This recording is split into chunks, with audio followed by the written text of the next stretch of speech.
Hello good evening students. आज अभी हम लोग 9th क्लास मैथ्स में linear equation in one variables exercise number 4.3 में क्वेश्चन नंबर 6 से स्टार्ट कर रहे हैं, है ना। इसके बारे में अभी हमने हिंट थोड़ी सी दे दी थी in the previous class. Today now will be discussing the solution of this problem. If the work done by a body on application of constant force is directly proportional to distance. Work जो है proportional to distance, ये physics की चीज़ है।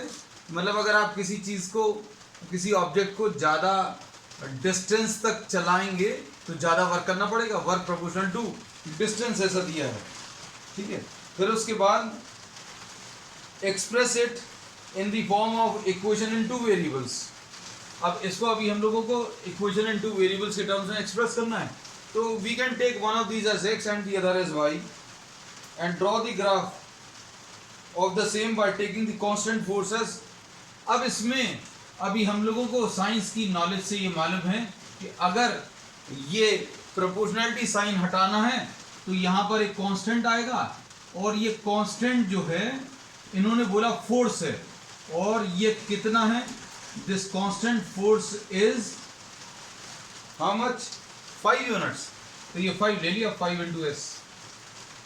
अब इसमें इन्होंने क्या बोला कि you have to draw the graph. अब इसका ग्राफ अगर अभी हमें ड्रॉ करना है तो अब हम लोग क्या करेंगे, एस को एक्स ले लिया और डब्ल्यू को वाई एक्सिस पर, एस को अभी हम लोग एक्स एक्सिस पर और डब्ल्यू को वाई एक्सिस पर प्लॉट कर ले रहे हैं।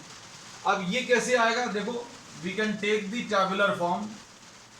टैबुलर फॉर्म में W और S अगर आप ले लें तो S की वैल्यू 0 लेने पर, ध्यान से देखना, S की वैल्यू अगर 0 रखेंगे तो W की वैल्यू 0 आ जाएगी, ठीक। अब इसके बाद S की वैल्यू 1 ले लो। S की वैल्यू 1 लेंगे तो W की वैल्यू 5 इंटू 1 यानी 5 आ जाएगी। 2 अगर आप ले लें, S की वैल्यू 2 अगर आप ले लें तो W की वैल्यू 5 इंटू 2 यानी 10 आ जाएगा। तो ये 2 है, ये 10 है। So now what can we do? We can draw the graph. ये यहां पर S ले लिया, यहां पर W ले लिया, और we are marking the values. Values mark कर ली।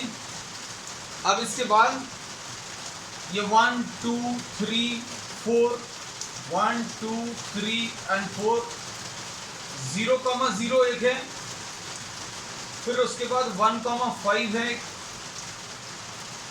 1,5 यहां कहीं पर आएगा, 2,10 ऊपर कहीं पर आएगा, नीड नॉट ड्रॉ। या फिर छोटी वैल्यूज ले लीजिए। छोटी वैल्यूज कैसे ले सकते हैं? You can take S equal to 0.5। S की वैल्यू 0.5 अगर आप ले लोगे, S की वैल्यू 0.5 अगर आप ले लोगे तो 5 इंटू 0.5 यानी ये 2.5 आ जाएगा। तो एक और वैल्यू अगर लेनी तो अभी आप ऐसा कुछ ले सकते हो। If you are not able to draw this value, 10 अगर आप नहीं मार्क कर पा रहे, 10 में से आप मार्क कर लोगे, हम नहीं मार्क कर पा रहे। अब इसमें इन्होंने क्या बोला है? Also from the graph calculate the work done when the distance traveled by the body is 2 units। 2 unit जब है तो वर्क कितना आएगा ये आपको आपके ग्राफ पर पता चल जाएगा। हम आपको यहां पर बता दे रहे हैं कि 2 पर S इक्वल टू 2 पर W की वैल्यू 10 आएगी। ये ग्राफ से देखकर बताना है ना। तो draw proper graph and read the values. फिर 0 पर पूछ रहा है, S की वैल्यू 0 पर, तो S की वैल्यू 0 पर W की वैल्यू 0 अभी हम लोग मालूम है ना। तो ग्राफ से भी देखकर अभी हम लोग ये वैल्यूज बता सकते हैं, ठीक है।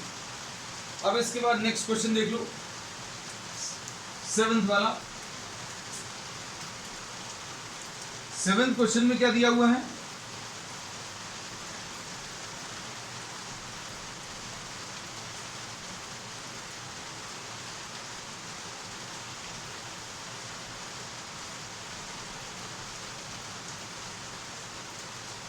सेवेंथ क्वेश्चन में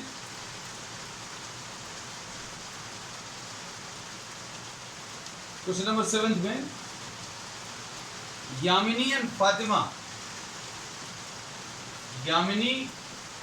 Fatima together contributed 100 rupees towards prime minister relief fund, ऐसा कुछ दिया हुआ है. They are contributing 100 rupees towards prime minister relief fund. Right a linear equation which satisfies this data. है ना. अब you can take their contribution to be x and y. तो suppose Yamini is contributing x rupees and Fatima is contributing what y rupees. Problem में इन्होंने बोला यामिनी का contribution और फातिमा का कंट्रीब्यूशन दोनों मिलाकर कितना है 100 rupees. ऐसा प्रॉब्लम में दिया हुआ है. Now what you have to do, अब इसको आपको ग्राफ पर प्लॉट करना है.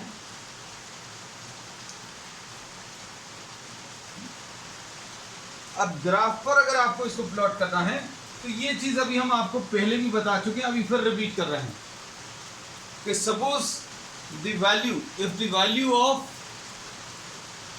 x and y are such that the number involved, the constant involved is very large.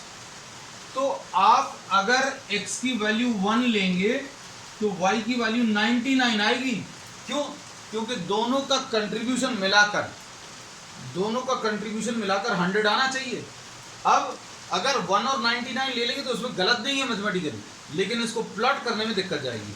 तो अगर ये नंबर बहुत बड़ा है तो अभी हम लोग वैल्यूज को या ग्राफ को ड्रॉ करते समय x की वैल्यू 20, 40, 60 ऐसी कुछ ले लेंगे. ठीक है ना. और ग्राफ जब अभी हम लोग ड्रॉ कर रहे हैं तो ग्राफ को ड्रॉ करते समय टेबल्स में ये जो टेबुलर फॉर्म में जो वैल्यूज अभी हम लोग निकालते हैं बेटा,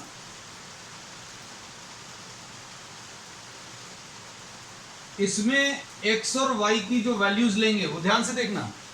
x की वैल्यू अगर आपने 20 ले ली, मतलब यामिनी का कंट्रीब्यूशन 20 है. अब दोनों को मिलाकर 100 करना है. तो x अगर 20 है तो y का 80 आएगा. अगर इसका 30 है तो y का, फातिमा का 70 आएगा. अगर ये 40 है तो ये 60 आएगा. क्यों? क्योंकि दोनों का कंट्रीब्यूशन मिलाकर 100 आना चाहिए. 20 + 80 100, 30 + 70 100, 40 + 60 100, है ना. तो आपको वैल्यूज लेने का ये तरीका x = 100 - y ऐसा लिख लेना.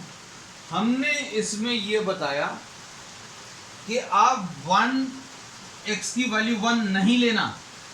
क्यों नहीं लेना? क्योंकि x की वैल्यू 1 लोगे तो y की वैल्यू 99 आएगी.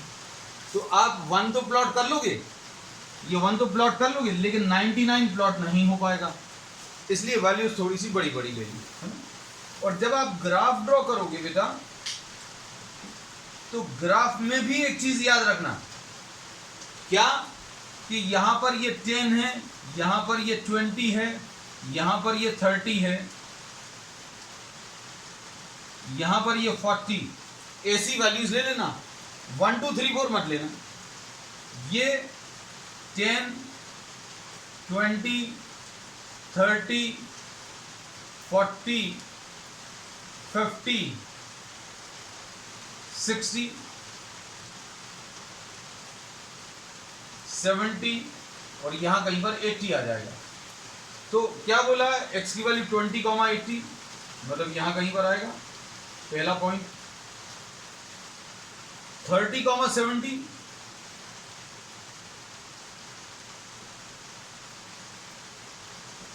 ऐसा कुछ आएगा. फिर इसके बाद 40, 60 यहां कहीं पर आएगा. ये 40 और ये 60, ये ग्राफ है, ऐसा कुछ आएगा. इसको ड्रॉ करने का एक और तरीका ये है कि आप इसमें ये जो स्केल है ये 20, 30, 40 ना लेकर आप इसमें 20, 40, 60, 80, 100 ऐसा भी ले सकते हो। ये 20, ये 40, ये 60, ये 80 और ये 100। अब कहां पर है 20,80, 20,80 ये आ जाएगा। तो ये ऐसे भी प्लॉट कर सकते हैं, ऐसे भी प्लॉट कर सकते हैं। 30,70, 30 यहां कहीं पर आएगा बीच में। x की वैल्यू 30 है, 20 के और 40 के बीच में ये 30 आएगा। और 70 कहां पर आएगा 60 और 80 के बीच में, तो यहां कहीं पर ये वैल्यू आएगी। ये देखो हमने ये बीच में यहां कहीं पर ड्रॉ कर दिया। उसके बाद ये 20,80, ये 30,70 और ये 40,60, 40,60। इसको अगर आप प्लॉट करोगे तो ऐसा कुछ आएगा।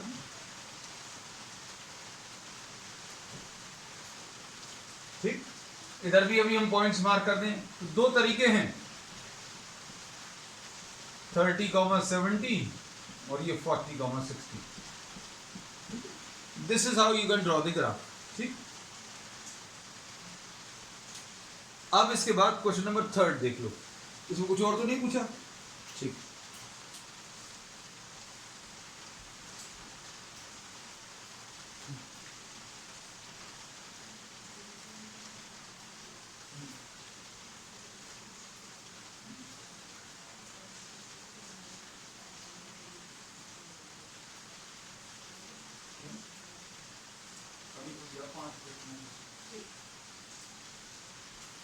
अब नेक्स्ट क्वेश्चन में बेटा देखो, ये बहुत बड़ा सा क्वेश्चन है।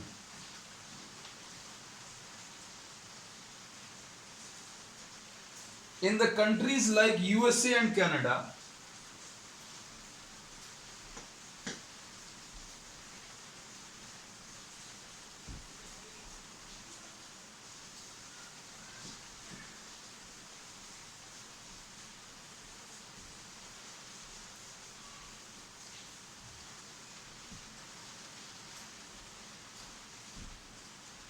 temperature is measured in Fahrenheit।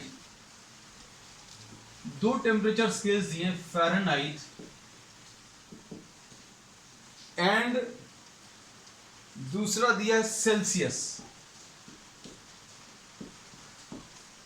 ठीक, अब इसमें दिया है और ये रिलेशन दिया है, फ़ारेनहाइट को F में रिप्रेजेंट कर रहे हैं, सेल्सियस को C से रिप्रेजेंट कर रहे हैं। और रिलेशन दिया हुआ है F is equal to 9/5C plus 32। ठीक, अब इसके बाद क्या दिया है, draw the graph, draw the graph. ठीक, अब देखो इसमें अभी हम लोग क्या कर सकते हैं, अच्छे सुनना बेटा। इसमें हम आपको एक ट्रिक बता रहे हैं, उस ट्रिक को अच्छे से समझने की कोशिश करना।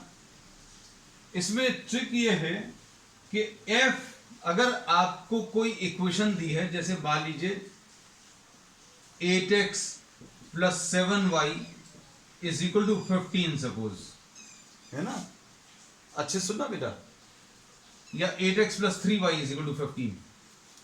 तो इसमें x का कोएफिशिएंट यहां पर 8 है, y का कोएफिशिएंट 3 है, मतलब x के साथ नंबर 8 लिखा हुआ है, y के साथ नंबर 3 लिखा हुआ है। अब जो जिसके साथ ये बड़ा वाला नंबर लिखा हुआ है उसको उस तरफ ट्रांसफर करना है, मतलब 3y is equal to 15 minus 8x, ऐसा कुछ लिख सकते हैं। ये याद रखना, जस्ट एज अ रूल याद रखना। और y की value 15 minus 8x divided by 3। ये बात को अच्छे से समझना, क्योंकि ये एज अ रूल फॉलो करना, because this will be useful in 10th class also. इसमें आपको टेबुलर फॉर्म में क्या करना पड़ता है, यहां पर x की वैल्यू रखोगे तो y की वैल्यू मिलेगी। है ना। x की वैल्यू अगर रखोगे तो y की वैल्यू मिलेगी। x की वैल्यू अगर आप 0 रखें, 1 रखें, 2 रखें, तो आपको क्या होगा, x की वैल्यू 0 अगर रखोगे तो कितना आ जाएगा, y की वैल्यू, x की वैल्यू 0 अगर रखोगे तो y की वैल्यू 15 माइनस 0/3 यानी 5 आ जाएगा। ये 5 आ गया। अब x की वैल्यू 1 अगर आप रखोगे तो y की वैल्यू 15 माइनस 8 डिवाइडेड बाय 3 यानी 7 डिवाइडेड बाय 3, ऐसा कुछ आएगा। अब इसमें ध्यान से देखना बेटा कि ये वाली जो वैल्यूज आएंगी,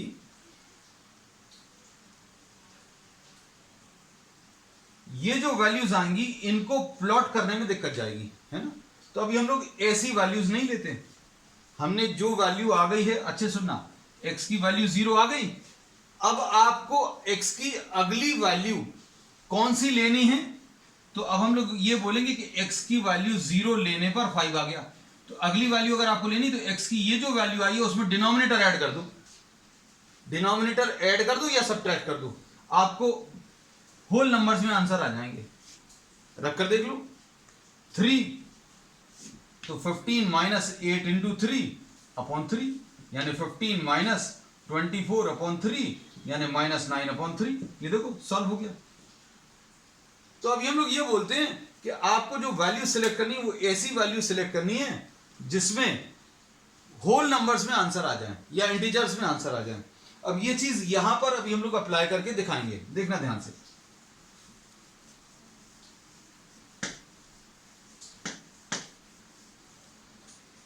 इसमें देखो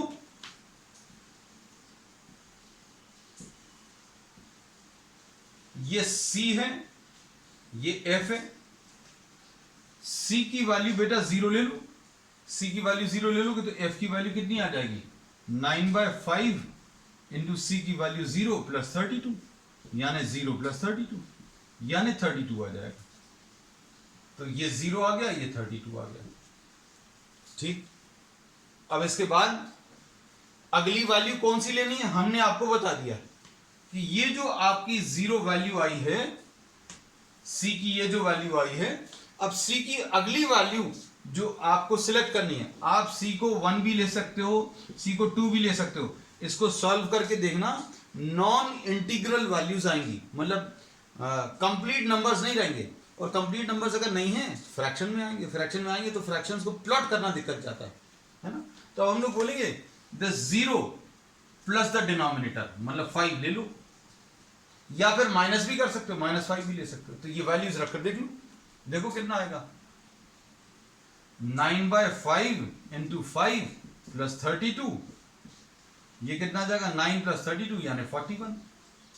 और -5 अगर आप ले लोगे तो कितना आएगा, ये C की वैल्यू 5 और C की वैल्यू -5 अगर आप लोगे तो 9/5 इंटू -5 प्लस 32, ये कैंसिल होगा, -9 प्लस 32 यानी ये कितना आ जाएगा, लगभग 23 आ जाएगा। तो ऐसी कुछ वैल्यूज मिल गई। अब इसमें ध्यान से देखना बेटा,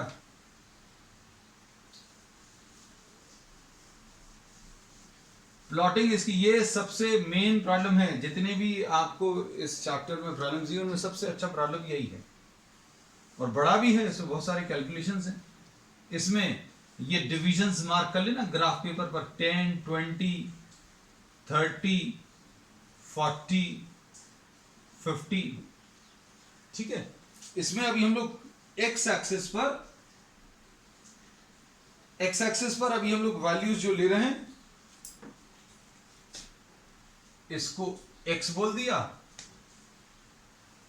ये x एक्सिस यानी यहां पर C, ये y एक्सिस यानी यहां पर F। ठीक, अब देखो ये 10, ये 20, ये 30, ये 40, ये 50, 10, 20, 30, 40, 50। ध्यान से देखना बेटा, 0 पर 32 कहां पर आएगा, ये तो 0 है, x की वैल्यू ये 40 है, 30, 20, 10, ये 0 पर 32 यहां पर कैसा आएगा, इधर पर डिविजन्स रहेंगे, कितने डिविजन रहेंगे, 10 डिविजन रहेंगे, उनमें सेकंड वाला ले लेना। ये अगर 30 वाला है, हम थोड़ा सा बड़ा करके बता दे रहे हैं, हमारे पास ग्राफ पेपर तो है नहीं, तो अब ये बोला ये 30 में 2 और ये, तो ये आ जाएगा, इस पॉइंट को मार्क कर लेना। तो ये पॉइंट आ गया कौन सा, 0,32। ठीक, अब इसके बाद नेक्स्ट क्या है,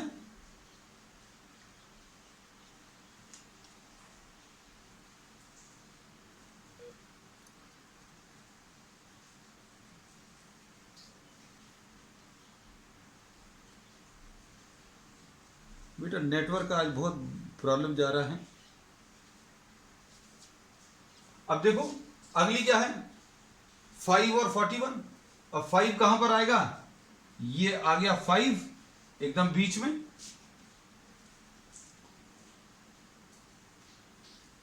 और 41 यानी 40 तो ये है, 41 यानी पहला डिवीजन ये आ जाएगा, 5,41।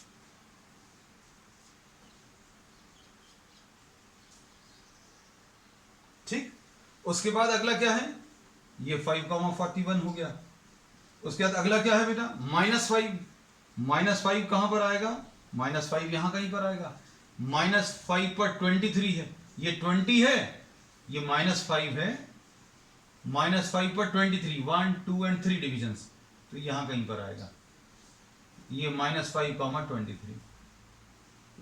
तो अगर आप इनको ज्वाइन करोगे तो ऐसा कुछ लाइन आ जाएगी।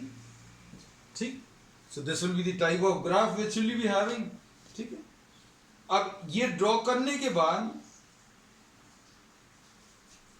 इन्होंने बोला है ग्राफ देखकर कुछ आंसर्स बताने हैं। ठीक है, if the temperature is 30 degrees, C की वैल्यू 30 डिग्रीज है, सी की वैल्यू 30 डिग्रीज है, तो फ़ारेनहाइट में आंसर कितना आएगा, तो 30 डिग्रीज यहां कहीं पर है, इस 30 डिग्रीज वाली लाइन को आप ऊपर बढ़ा लीजिएगा। ऊपर बढ़ाने पर ये कहां पर इस ग्राफ को कट कर रहा है, हम ये रब कर दे रहे हैं, ये पोर्शन 30 वाली, ये 30 से अभी आपने ये वर्टिकल लाइन ड्रॉ करी, और इस ग्राफ को ये कहां पर कट करेगा, यहां से ये वाली रीडिंग देख लेना, है ना। तो ये इसका अभी हम आपको डायरेक्टली आंसर दे दे रहे हैं, 30 डिग्रीज पर ये 86 आएगा। और हम इधर कैलकुलेट कर भी दे सकते हैं, f = 9/5 इंटू सी की वैल्यू 30 है प्लस 32 है, तो 5 6 आएगा, 9 6 54 प्लस 32 यानी 86 आ जाएगा। तो 30 पर ये 86 आ गया। ठीक, अब इसके बाद if the temperature is 95 Fahrenheit, temperature 95 Fahrenheit है, मतलब एफ की वैल्यू दी हुई है, एफ की वैल्यू 95 दी है, सी बताना है। तो ये ग्राफ से तो अभी आप डायरेक्टली बता सकते हो, कैसे बताओगे, ये 50 है, ये 60 है, ये 70 है, यहां कहीं पर ये 80 है, ये 86 यहां कहीं पर था, ये 90 है, और ये 100 है। तो 95 पर अभी आप ये हॉरिजॉन्टल लाइन ड्रॉ करो, और ये यहां पर किस पॉइंट पर कट कर रहा है वो निकाल लो। और ये वाली वैल्यू जो है हमारी, देखो अपनी अप्रोक्सीमेट ग्राफ में भी ठीक आ रही है, ये लगभग 35 है ना। सो 35, 95। अब इधर से भी प्लॉट कर, इधर से भी कैलकुलेट करके बता दे रहे, 95 = 9/5c - 32, इसको इधर ले आओ, तो 95 - 32 = 9c/5, यानी ये कितना आ जाएगा, 63 = 9c/5, 9 7s तो c की वैल्यू 35 आ जाएगी। तो दोनों तरीके से बताया आपको, एक तो कैलकुलेशंस भी बता दिए और ग्राफ पर भी ले लिया। ठीक है, अब इसके बाद फोर्थ पार्ट में, if the temperature is 0 degrees, temperature अगर 0 डिग्रीज है, if the temperature is 0 degrees, what is the temperature in Fahrenheit, दोनों में इन्होंने बोला है कि अब आपको क्या करना है कि C की वैल्यू 0 लेने पर F की वैल्यू कितनी होगी वो बताना है। तो ये तो अपन लोग कैलकुलेट कर ही चुके हैं और हम लोगों ने कैलकुलेशन भी कर लिया ग्राफ पर भी, दोनों तरीके से ये मालूम है। अब इसमें एक और पार्ट दिया है कि भैया F की वैल्यू 0 लेनी है। F की वैल्यू 0 अगर ले लें, F की वैल्यू 0 मतलब यहां कहीं पर देखो F की वैल्यू 40, 30, 20, 10, 0, F की वैल्यू 0 तो यहां कहीं पर C की वैल्यू मिलेगी। तो ये आंसर आपको बताना है कौन से वाले पार्ट में बेटा, ये फोर्थ वाले पार्ट में।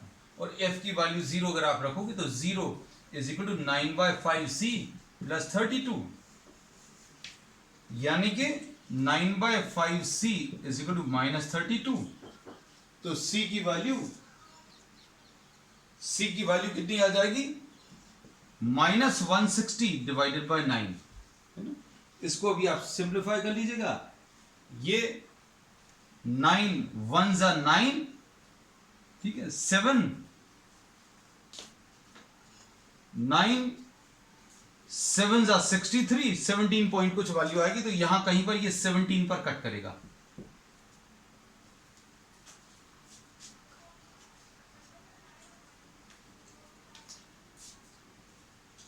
अब इसके बाद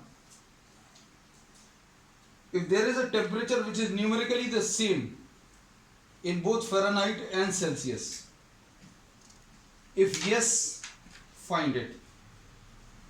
अब इसमें हम लोगों को ऐसा टेम्परेचर बताना है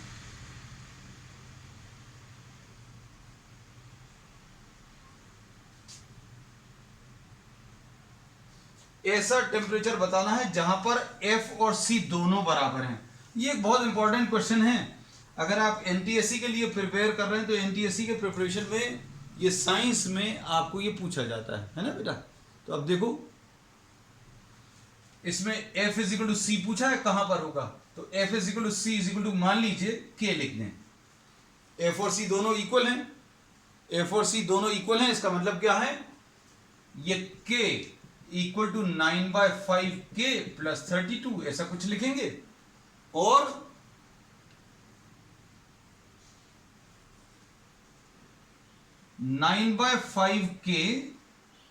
K को उस तरफ ले जाएं, 32 को इस तरफ ले आए, -32 ऐसा कुछ आएगा। और इसको सिंप्लीफाई क्या किया अभी हम लोगों ने, इस K को उधर ले गया, 32 को इधर ले आया, तो -32 is equal to 9K - 5K, this is 9K - 5K divided by 5, ठीक। तो ये कितना आ जाएगा, -32 is equal to 4K bye 5, यानी 4 8s are 32, मतलब K की वैल्यू -40। तो -40 will be a temperature at which the value of C and F will be same, ठीक है। चलिए दैट्स ऑल फॉर टुडे।